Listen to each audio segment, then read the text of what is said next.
मंच पर विराजमान भारतीय जनता पार्टी के राष्ट्रीय अध्यक्ष आदरणीय श्री राजनाथ सिंह जी, पश्चिम बंगाल के प्रदेश अध्यक्ष जुझारू हमारे युवा नेता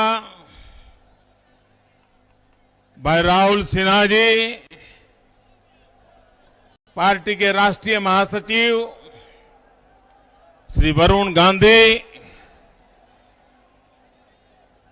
श्रीमान शाहनवाज हुसैन जी, झारखंड के भूतपूर्व मुख्यमंत्री श्रीमान अर्जुन मुंडा जी, श्रीमान बप्पी लहरी जी, सुकुमार बनर्जी, तपन सिकदर जी, श्री असीम घोष जी, श्री तथागत राय जी, श्री सत्यव्रत मुखर्जी जी, श्रीमान पीसी साकोर सरकार जी, मंच पर विराजमान भारतीय जनता पार्टी के सभी वरिष्ठ नेतागण, नमस्कार।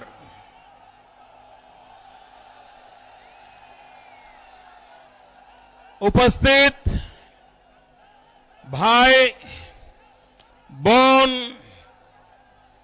और बंधुदेर, आभार, खूब खूब अभिनंदन और भालोबासा।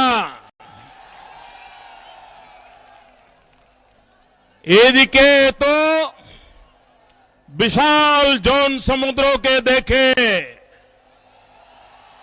आमार हृदय मन आनंदे बोलते चाय,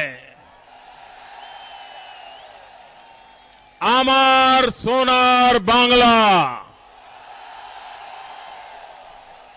आमी तोमाय भालोबासी।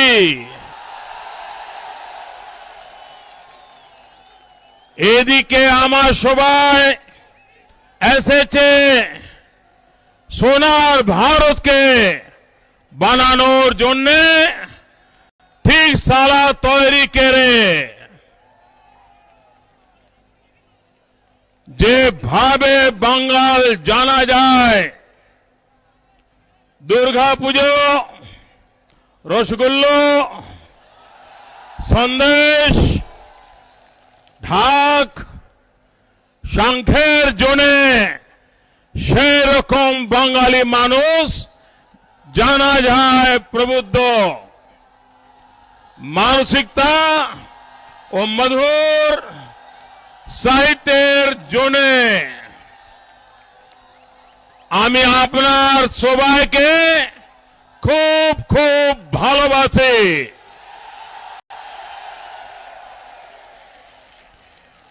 भाइयों बहनों, कलकत्ते में बहुत बार आए हैं, पार्टी की रैलियां भी की है, लेकिन ऐसा विराट जनसागर पहली बार देखा है।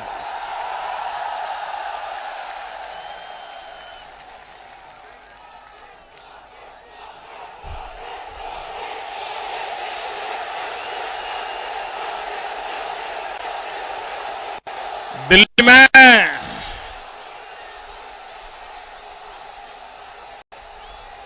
जो थर्ड फ्रंट के नेता बैठे हैं, वो जहां हेलीकॉप्टर लेकर के आए, यहां पर थोड़ी नजर कर लें, उन्हें पता चल जाएगा हवा का रुख क्या है।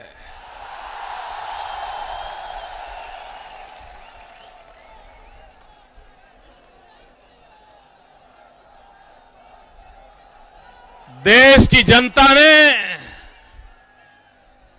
फैसला कर लिया है।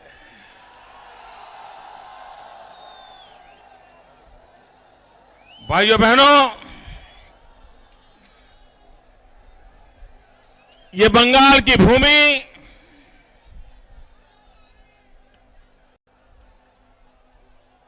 एक प्रकार से भारत को आधुनिक बनाने में बहुत बड़ी भूमिका अदा करने वाली भूमि है। बंगाल की भूमि के साथ मेरे गुजरात का विशेष नाता रहा है।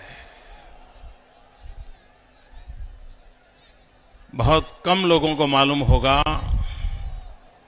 गुरुदेव रविंद्रनाथ टैगोर के भाई बहुत वर्षों तक गुजरात में रहे थे। अहमदाबाद को बनाने में गुरुदेव रविंद्रनाथ टैगोर के भाई की बहुत बड़ी भूमिका थी। गुजरात के टेक्सटाइल उद्योग को बनाने में सुभाष चंद्र बोस के भाई की भूमिका थी। वे भी बहुत वर्षों तक गुजरात में रहे। उनके परिवारजन तो आज भी गुजराती बोलते हैं।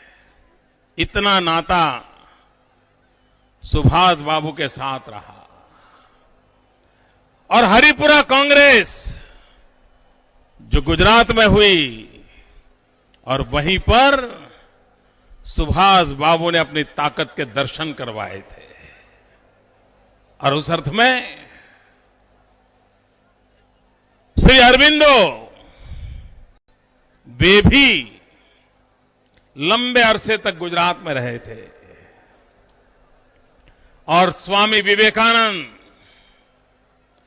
वे भी जब भारत भ्रमण के लिए चले तो सर्वाधिक समय उन्होंने गुजरात की धरती पर बिताया था। और इस अर्थ में मैं कहता हूं कि बंगाल की धरती के साथ गुजरात का सविशेष नाता रहा है। भाइयों बहनों, स्वामी विवेकानंद का सपना था कि हम फिर एक बार हमारी भारत माता को जगत गुरु बनाएं, हमारे भारत को विश्व गुरु के स्थान पर विराजित करें। यह स्वामी विवेकानंद जी का सपना था। और सदियों पहले वो समय था जब भारत विश्व गुरु था। लेकिन हम ये न भूलें, भारत तब विश्व गुरु था जब बंगाल राष्ट्र गुरु के पद पर विराजित था। अगर हमें भारत को फिर से विश्व गुरु बनाना है तो बंगाल ने राष्ट्र गुरु के पद को हासिल करना होगा, बंगाल को उस ऊंचाई पर ले जाना होगा। तब जाकर के भारत विश्व गुरु के स्थान पर विराजित हो सकता है। भाइयों बहनों, आज जब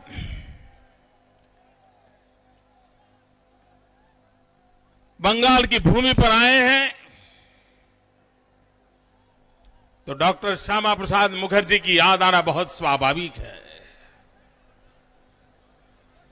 हमारी राजनीतिक विचारधारा के वो धनी थे और उन्हीं की प्रेरणा से, और वे उस समय मान गए थे कि कांग्रेस से देश का भला नहीं होगा। एक ऑल्टरनेट राजनीतिक विचार की आवश्यकता है, राजनीतिक मंच की आवश्यकता है। डॉक्टर श्यामा प्रसाद मुखर्जी वे दीर्घदृष्टा थे और उन्होंने भारत के भाग्य को बनाने के लिए कितना ही वक्त क्यों न लगे, लेकिन एक ऐसा बीज बोया जो आज वटवृक्ष बनकर के हिंदुस्तान के हर नागरिक की आशा आकांक्षाओं का प्रतीक बन गया है। मैं श्यामा प्रसाद मुखर्जी के चरणों में वंदन करता हूं और इस भूमि को भी मैं प्रणाम करता हूं। भाइयों बहनों, आज जब 2014 का चुनाव सामने है, भाइयों बहनों, मैं साफ देख रहा हूं ये चुनाव हिंदुस्तान में जो अब तक चुनाव हुए हैं उस चुनावों से बिल्कुल भिन्न है। सारे पॉलिटिकल पंडितों के हिसाब किताब गलत निकलने वाले हैं, क्योंकि पॉलिटिकल पंडित चुनावों के इतिहास का अंदाज लगाते हैं,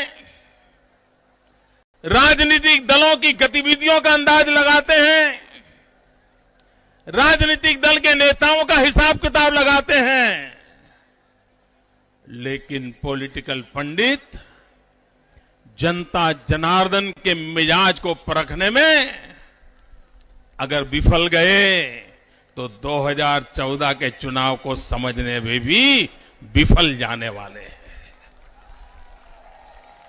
आजादी के बाद ये पहला चुनाव ऐसा है जो देश के कोई राजनीतिक दल नहीं लड़ रहे हैं, ये चुनाव देश की जनता लड़ रही है, सामान्य नागरिक लड़ रहा है। चुनाव का एजेंडा देश के राजनीतिक दलों ने तय नहीं किया है, हिंदुस्तान के सामान्य मानवी ने एजेंडा तय किया है और उसका एजेंडा एक ही है। 60 साल बीत चुके, बहुत हो चुका, अब इंतजार नहीं होगा।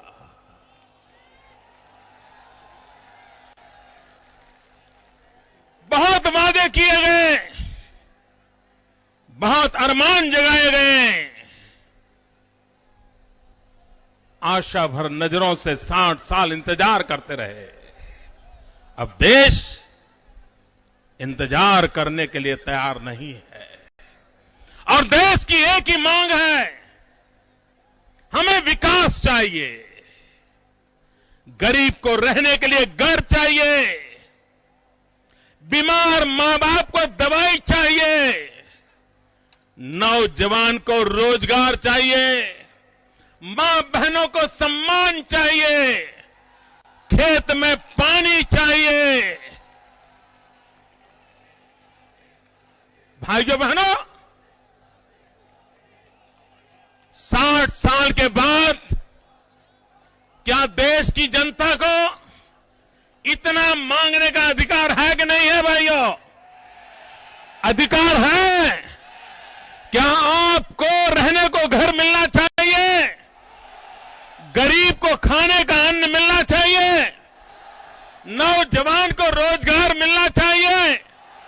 बीमार को दवाई मिलनी चाहिए? गांव को सड़क मिलनी चाहिए? घर को बिजली मिलनी चाहिए? बच्चों को शिक्षा मिलनी चाहिए? भाइयों बहनों, देश की जनता यही मांग रही है, लेकिन इन राजनीतिक दलों को सामान्य मानव की इन इच्छा आकांक्षाओं की परवाह नहीं है। और इसलिए भाइयों बहनों, हम ये मंत्र लेकर के चले हैं, विकास भी, ईमान भी, गरीबों का सम्मान भी।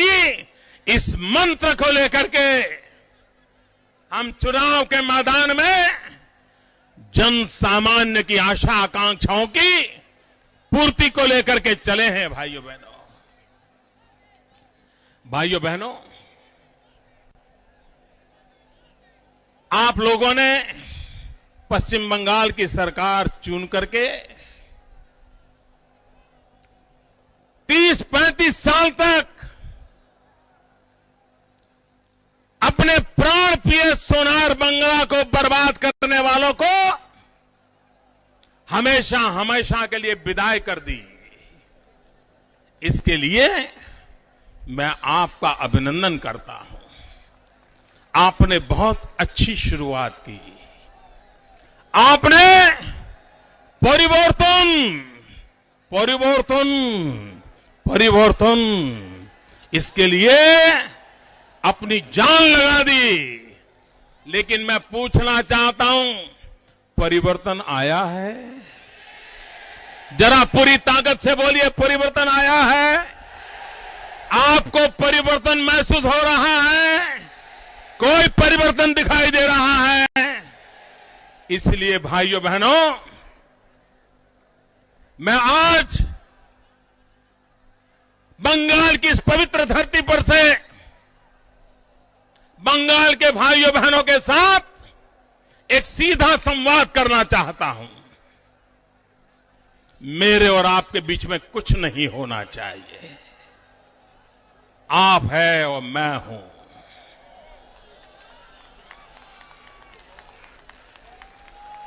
मैं ये अधिकार आपको देने के लिए आया हूं। मैं हक आपको देने के लिए आया हूं। भाइयों बहनों, अभी बंगाल विधानसभा के चुनाव आने वाले नहीं है। यहां सरकार बन चुकी है। उन्होंने परिवर्तन का वादा किया है। आप इंतजार कर रहे हैं। लेकिन एक काम कर सकते हैं क्या? करेंगे? करेंगे? करेंगे भैया? देखिए, मुझे लगता है कि बंगाल हमेशा देश को दिशा दे रहा है। बंगाल हमेशा देश का मार्गदर्शन करता रहा है। आज से नहीं, सदियों से कर रहा है। इस चुनाव में क्या बंगाल देश को दिशा दिखा सकता है? आप हिम्मत के साथ आगे बढ़ सकते हैं। एक प्रयोग किया जाए, और मैं कहता हूं, ये प्रयोग करके देखिए। इस बार पश्चिम बंगाल से लोकसभा की सभी सीटें भारतीय जनता पार्टी को जिता करके दें।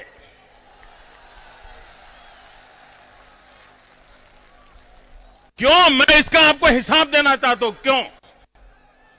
देखिए, यहां तो आपकी नई सरकार, तृणमूल कांग्रेस की सरकार, उसने वादा किया वो काम करेगी।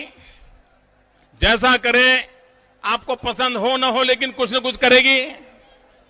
आप उनसे उनके काम का हिसाब मांगिए, रोज हिसाब मांगिए, और मुझे सबकी सब सीटें दे करके आप फिर मेरा हिसाब मांगिए कि मोदी जी बताओ आपने क्या किया।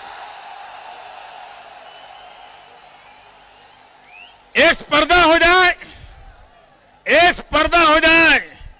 पश्चिम बंगाल में ममता जी की सरकार पश्चिम बंगाल की भलाई के लिए काम करे, और 2014 में दिल्ली में बनने वाली भाजपा की सरकार पश्चिम बंगाल की भलाई के लिए काम करे। दोनों के बीच में स्पर्धा हो जाए। आप देखिए भला किसका होगा?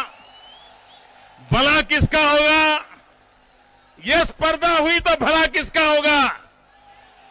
और इसलिए भाइयों बहनों, उनसे आप राज्य के काम का हिसाब मांगिए, हमसे आप देश के हिसाब का काम का हिसाब मांगिए। आप देखिए, आपको दोनों हाथ में लड्डू हो जाएंगे। आप और किसी को भेज करके फिर हमारा हिसाब कैसे मांगोगे भाई? और वो अच्छा भी तो नहीं है। हां, हम लोकतंत्र में विश्वास करते हैं, इसलिए आएंगे, हिसाब देंगे, सब करेंगे। लेकिन पश्चिम बंगाल के भाग्य को बदलने के लिए अकेली पश्चिम बंगाल की सरकार काम नहीं कर पाएगी। पश्चिम बंगाल के लिए काम करने वाली दिल्ली में भी सरकार होनी चाहिए, और ये जिम्मा लेने के लिए मैं आपके पास आया हूं। एक नए तरीके से सोचे,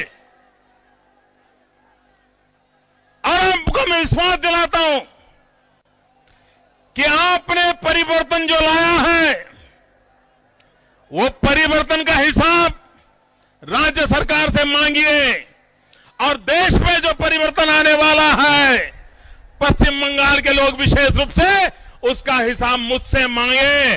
आप देखिए, काम तेजी से होगा। और आप बताइए, आप सबकी सब लोकसभा सीटें अगर हमें देते हैं तो मुझे बार बार यहां आने का मन करेगा कि नहीं करेगा? आपका काम करने का मन करेगा कि नहीं करेगा? मेरा उत्साह बढ़ जाएगा कि नहीं बढ़ जाएगा?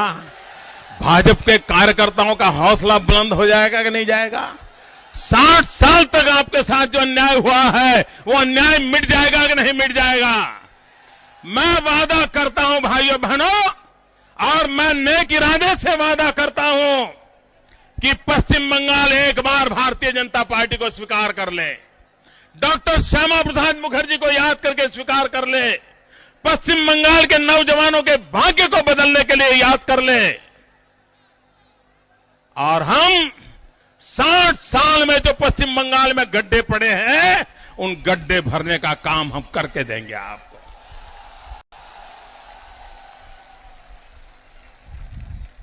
और भाइयों बहनों, पश्चिम बंगाल के लोग तो बड़े क्रांतिकारी होते हैं, क्रांतिकारी काम करने में कभी वो हिचकिचाहट नहीं करते हैं।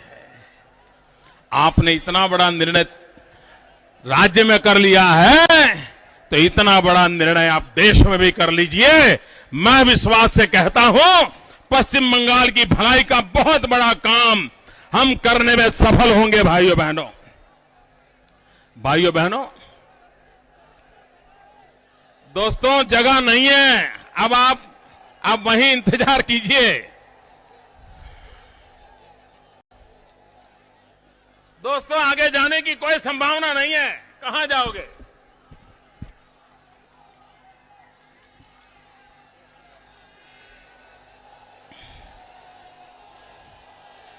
ऐसा जुस्सा कभी बंगाल में हमने देखा नहीं भैया। क्या गजब उत्साह है आपका।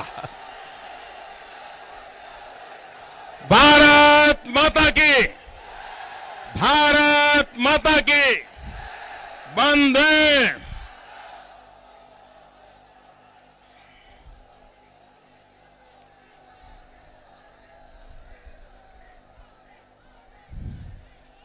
भाइयों बहनों, बंगाल एक ऐसा प्रदेश है जिस पर किसी समय माता सरस्वती की कृपा रही है और मां लक्ष्मी की भी कृपा रही है। बहुत कम ऐसी जगह होती हैं जहां सरस्वती और लक्ष्मी दोनों की कृपा रहती हो। ये दोनों की कृपा वाला प्रदेश है भाइयों। यहां के होनहार नौजवान है, तीव्र बुद्धि प्रतिभा के धनी हैं, वो देश को बहुत कुछ देने की ताकत रखते हैं। आप कल्पना कीजिए, हमारे देश में सबसे पहले कंप्यूटर की दिशा में काम करने वाला ये हमारा बंगाल था। देश में सबसे पहली एम्बेसडर गाड़ी इसी आपकी धरती पर बनी थी। ये ताकत आपकी है। लेकिन आज ये बर्बादी का मंजर देखना पड़ रहा है कि यहां के नौजवानों को रोजी रोटी कमाने के लिए बाहर जाना पड़ता है। यहां नदियां हैं, पानी है, वर्षा है, लेकिन कृषि का विकास नहीं हो रहा है। यहां पर नौजवान है, यहां पर भव्य भूतकाल है, उसके बावजूद भी विकास की दौड़ में आज पश्चिम बंगाल पिछड़ता ही जा रहा है, पिछड़ता ही जा रहा है। और इसलिए भाइयों बहनों, मैं आपसे अनुरोध करने आया हूं, अब हम इंतजार नहीं कर सकते हैं। भाइयों बहनों, पश्चिम बंगाल में बदलाव लाना है और मैं आपके पास बदलाव का इरादा लेकर के आया हूं, यहां का जीवन बदलने का संकल्प लेकर के आया हूं। भाइयों बहनों, আমাদের सोनार बांग्ला आबार निये आसबो, ये भाइयों बहनों हम लोगों को पूरे विश्वास के साथ हमें आगे बढ़ना है। भाइयों बहनों, 1980 का दशक जब ये पश्चिम बंगाल औद्योगिक विकास में 10% हिस्सा लगाता था, आज वो 3-4% पर आकर के खड़ा हो गया है। भाइयों बहनों, आज पश्चिम बंगाल आर्थिक दृष्टि से पूरी तबाही की ओर गया है और जिन्होंने मजदूरों के नाम पे काम किया, उन्होंने मजदूरों को क्या दिया? कोई मुझे बताए 35 साल तक मजदूरों के गीत गा करके वोट बटोरने वाले लोगों ने उन मजदूर के बेटे की जिंदगी में बदलाव आया है? कोई मजदूर सुखी हुआ है? भाइयों बहनों, देश में मजदूरों की तरफ सोच एक बदलने की आवश्यकता है। आज देश में जो पूंजी निवेश करता है उसकी इज्जत होती है।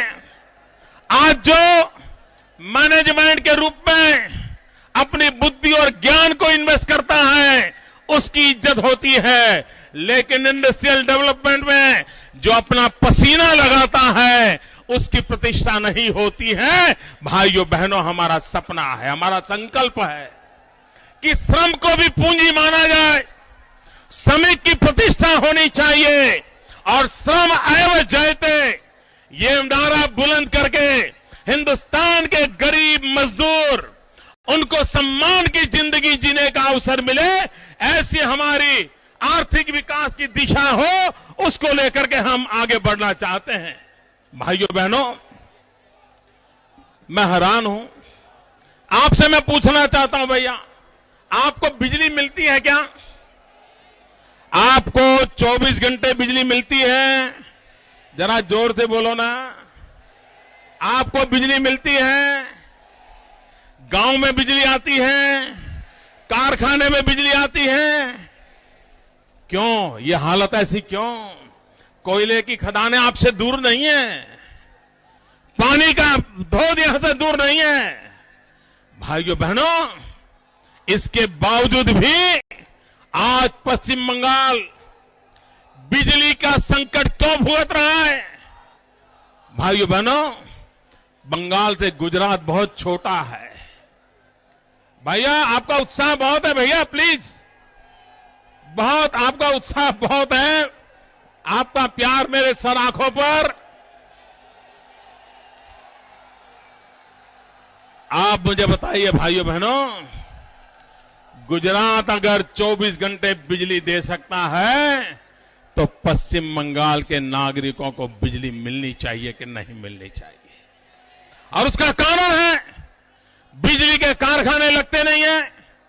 कारखाने जो लगे हैं बंद पड़े हैं, इसलिए बंद पड़े हैं कि दिल्ली की सरकार की कामकाज की गतिविधि बंद पड़ी है, कोयला नहीं मिल रहा है। 20,000 मेगावाट बिजली के कारखाने आज बंद पड़े हैं और इसलिए भाइयों बहनों आप अंधेरे में डूबे हुए हैं।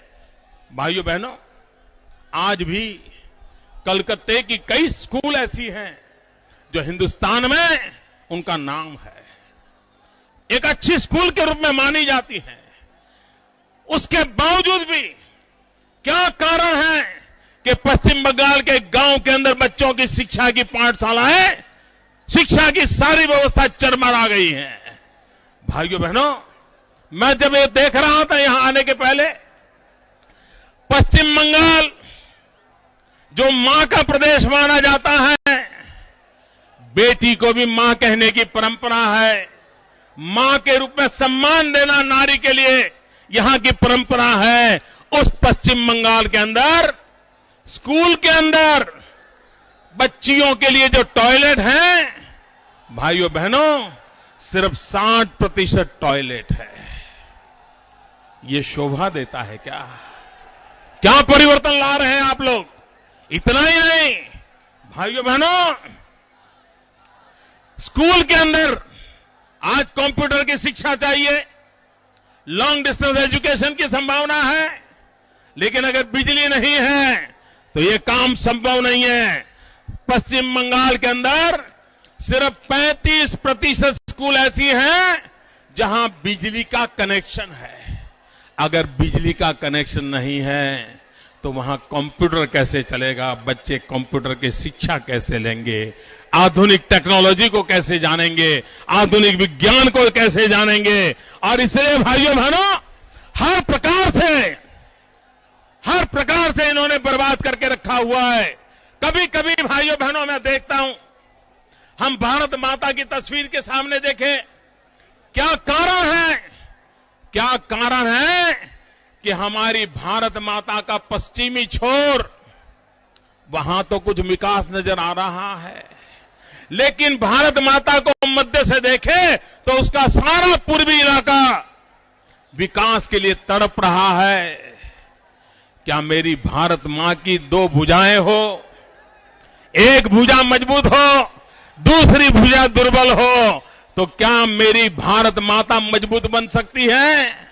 और इसलिए भाइयों बहनों, पूर्वी उत्तर प्रदेश हो, बिहार हो, बंगाल हो, आसाम हो, नॉर्थ ईस्ट के प्रदेश हो, उड़ीसा हो, आंध्र हो, ये सारा हमारा पूर्वी इलाका, उसको विकास की यात्रा में विशेष ध्यान देने की आवश्यकता मैं महसूस करता हूं। जो विकास पश्चिम में हुआ है, अरे कम से कम उसकी बराबरी में तो ला करके रखें।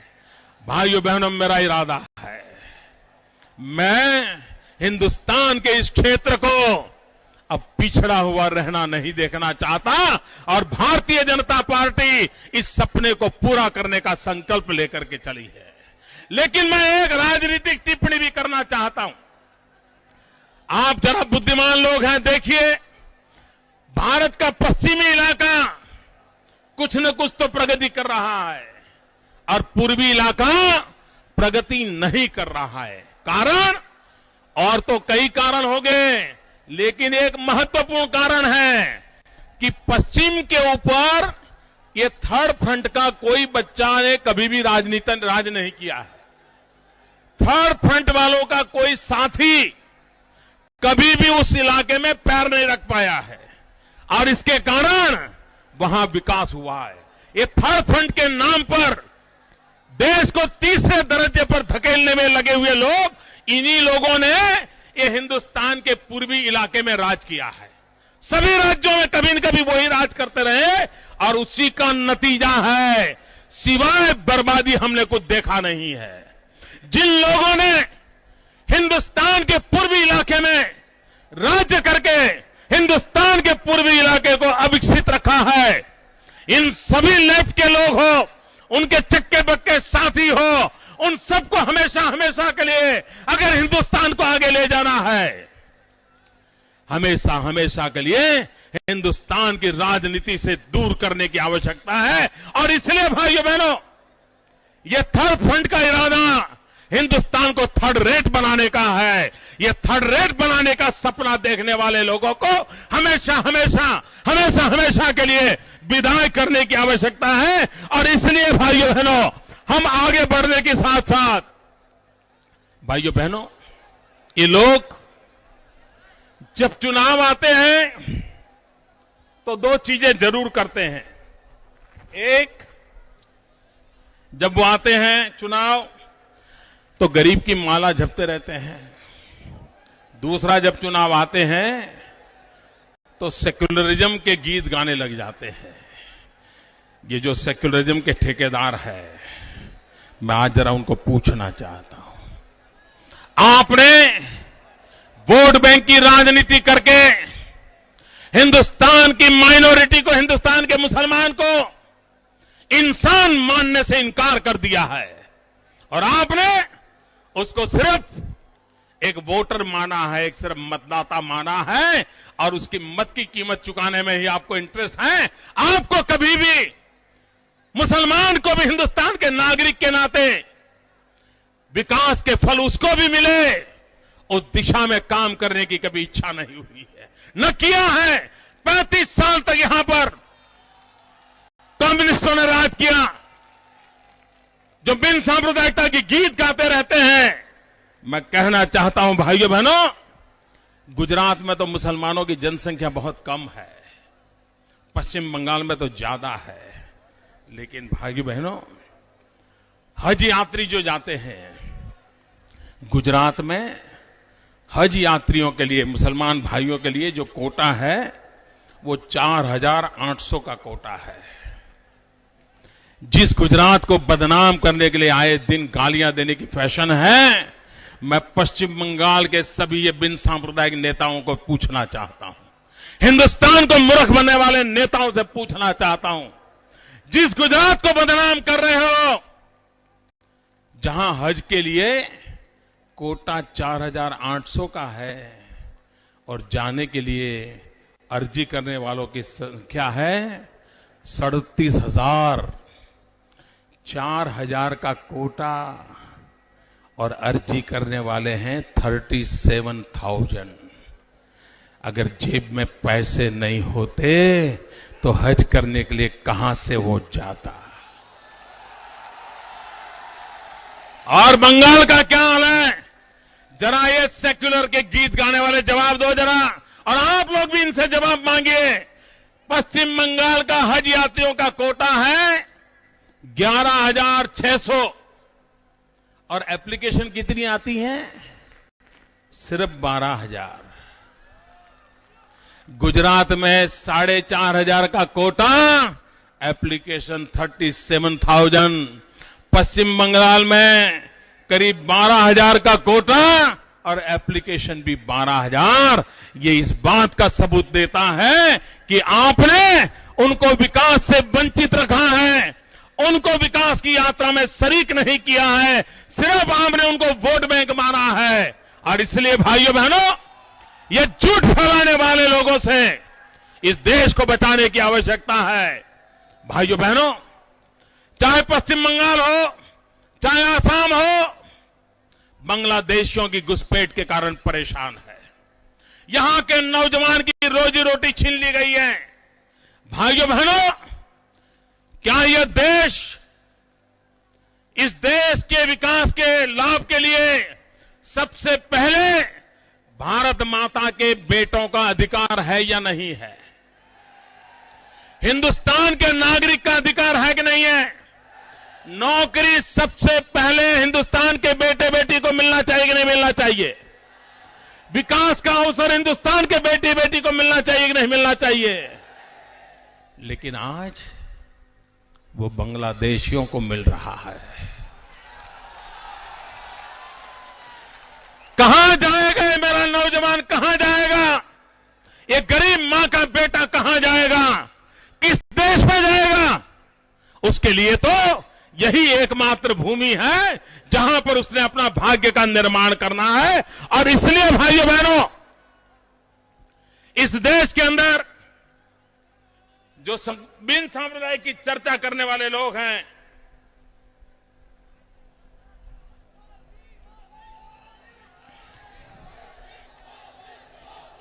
जो बिन सांप्रदायिकता की चर्चा करने की बातें करते हैं, भाइयों बहनों, मैं आज मेरी भी परिभाषा देना चाहता हूं। सेक्युलरिज्म की मेरी परिभाषा साफ है और मैं साफ कहता हूं कि सरकार का एक ही मजहब होता है, नेशन फर्स्ट। सरकार का एक ही धर्म ग्रंथ होता है, भारत का संविधान। सरकार की एक ही भक्ति होती है, राष्ट्रभक्ति। सरकार की एक ही शक्ति होती है, 125 करोड़ देशवासियों।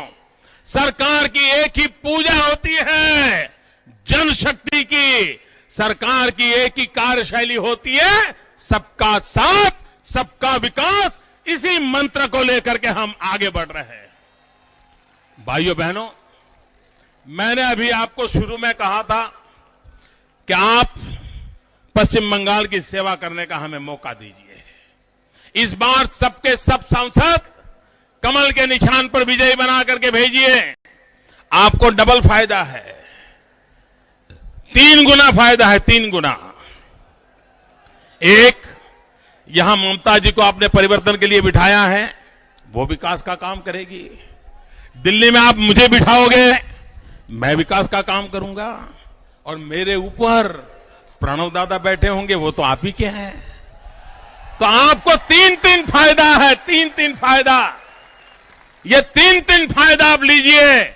लेकिन भाइयों बहनों, आज मैं कांग्रेस की उस कूटनीति की भी बात करना चाहता हूं। आप मुझे बताइए, जब श्रीमती इंदिरा गांधी की हत्या हुई, राजीव गांधी कलकत्ते में थे, वापिस गए। लोकतंत्र तो ये कहता है कि उस समय श्रीमती इंदिरा गांधी की सरकार में जो सीनियर मोस्ट मिनिस्टर थे वो श्रीमान प्रणब मुखर्जी थे। अच्छा होता उस दिन देश के प्रधानमंत्री के रूप में प्रणब मुखर्जी को अवसर दिया गया होता, नहीं दिया। इतना ही नहीं, इस परिवार को लगा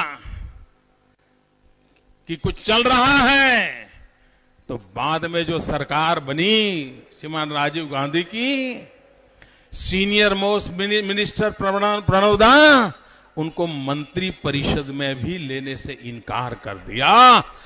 मेरे बंगाल के भाइयों बहनों, इन चीजों को भूलना मत, ये मैं आग्रह करता हूं।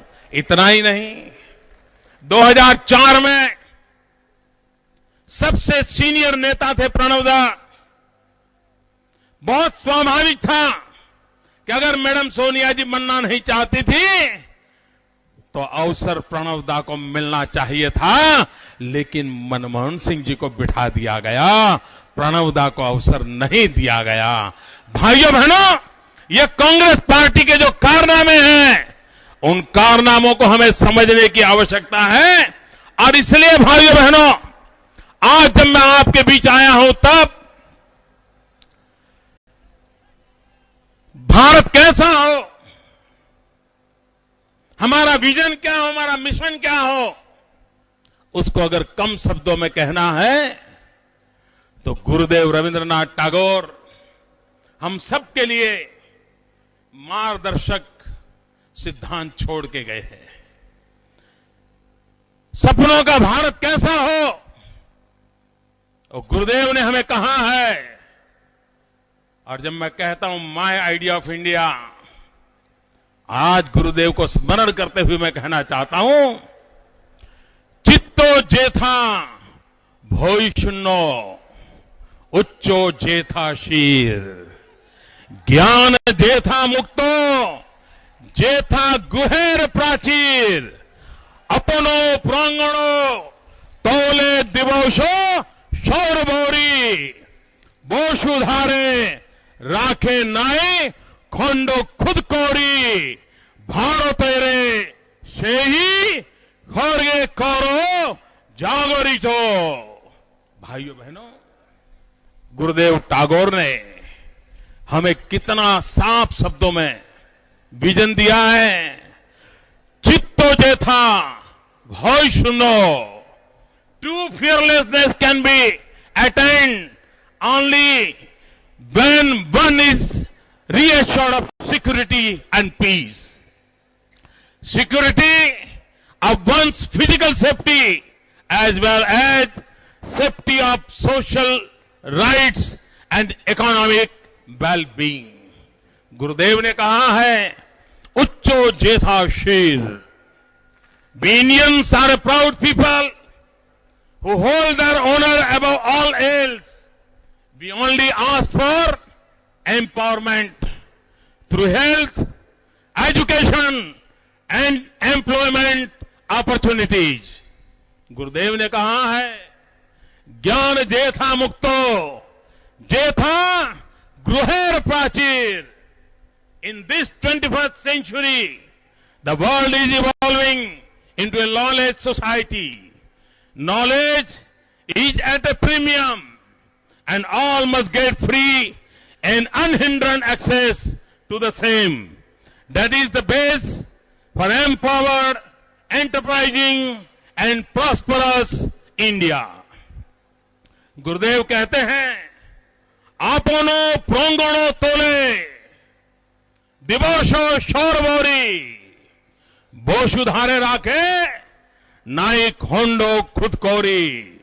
There is far more than unity unites us than what divides us.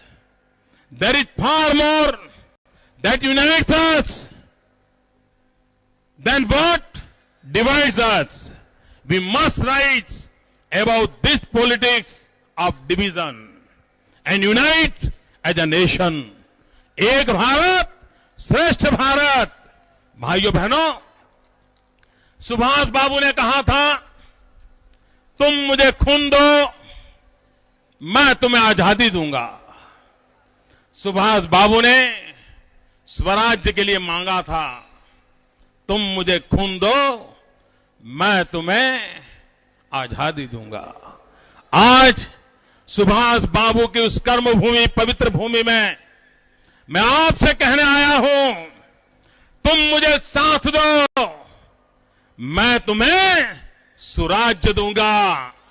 तुम मुझे साथ दो, मैं तुम्हें सुराज्य दूंगा। भाइयों बहनों, मैं एक नारा बुलवाता हूं, बोलेंगे सब लोग? पूरी ताकत से बोलेंगे, दोनों मुट्ठी ऊपर बंद करके बोलेंगे।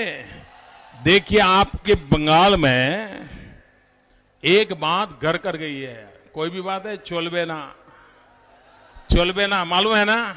चोलबे ना, हर चीज में कहते हैं ना चोलबे ना। आज मैं उसकी नई परिभाषा करने चाहता हूं। मैं नारा बुलाऊंगा, आप लोग बोलेंगे चोलबे ना, चोलबे ना, बोलेंगे। राजनीति में हिंसा और गुंडाराज, राजनीति में हिंसा और गुंडाराज, भ्रष्ट शासन, भ्रष्ट शासन, हर रोज हड़ताल, हर रोज हड़ताल, बिजली बिना अंधेरा, बिजली बिना अंधेरा, औद्योगिक पलायन, औद्योगिक पलायन, मां बहनों की असुरक्षा, मां बहनों की असुरक्षा, युवाओं की बेकारी, युवाओं की बेकारी।